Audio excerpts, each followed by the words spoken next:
খুলনায় জ্বালানি তেলের ডিপোর সামনে তেল বহনকারী গাড়ির সারি। সকাল থেকে তেলের লরিগুলো লোড হওয়ার কথা থাকলেও শ্রমিকদের কর্মবিরতিতে পড়তে হয়েছে অচল অবস্থায়।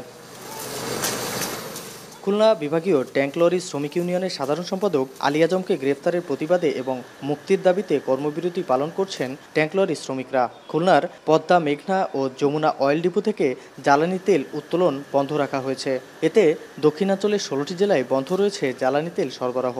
মিথ্যা মামলা প্রত্যাহারের দাবিতে বন্ধ। যে মিথ্যা মামলা প্রত্যাহার হইলে শ্রমিকরা যার কর্মে ফেরত যাবে। গাড়ি ঘোড়া রাস্তা আমরা চালাইতেন না, যেখানে সেন আমাদের পুলিশ ব্যারিকেড দেয়, কাগজপাতি আছে। মামলা প্রত্যাহার না করা পর্যন্ত এই ট্যাঙ্ক লরি মালিক এবং শ্রমিকরা কর্মবিরতি পালন করবে। এলোপাতারি সবাই মারধর করা হয়েছে এবং তার সেই সাথে আমার পদ্মা, মেঘনা, যমুনা ট্যাঙ্ক লরি শ্রমিক কল্যাণ সমিতির সভাপতি, রানিং সভাপতি, সেও মার খেয়েছে মীর মুকসেদ। সোমবার সকালে খুলনার বিভাগীয় ট্যাঙ্ক লরি শ্রমিক ইউনিয়ন কার্যালয় চত্বরে বিক্ষোভ সমাবেশ করেছে শ্রমিকরা। দাবি আদায় না হওয়া পর্যন্ত কর্মসূচি চালিয়ে যাওয়ার হুঁশিয়ারি দেন তারা। তার নামে একটা মিথ্যা মামলা, একটা বানোয়াট মামলা দিছে।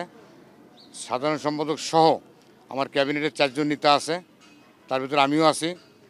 আমিও এর মাঝে অ্যারেস্ট হয়েছি, আমিও কিছুদিন জেল খেটে আসছি। আমাদের নামে যে মিথ্যা মামলা দেওয়া হয়েছে, এই মিথ্যা মামলা প্রত্যাহারের জন্য আমরা এই কর্মবিরতিতে গেছি।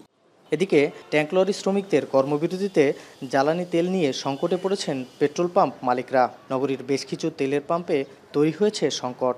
ডিজেল সামান্য আছে, যে কোনো মুহূর্তে শেষ হয়ে যাবে। আর পেট্রোল অকটেন যেটুকু আছে আগামীকাল সকাল পর্যন্ত চলবে। খুলনা বিভাগীয় ট্যাঙ্ক লরি শ্রমিক ইউনিয়নের সাধারণ সম্পাদক আলী আজমকে রোববার দুপুর 2টার দিকে নাশকতা মামলায় পুলিশ গ্রেফতার করে। তারপর থেকেই কর্মবিরতিতে যায় শ্রমিকরা। রামিম চৌধুরী, এখন খুলনা। সানবিট সব দিবে সামাল। সানবিট ম্যাজিক প্রেস ডিশওয়াশিং এর মাথা ঘোরানো সলিউশন।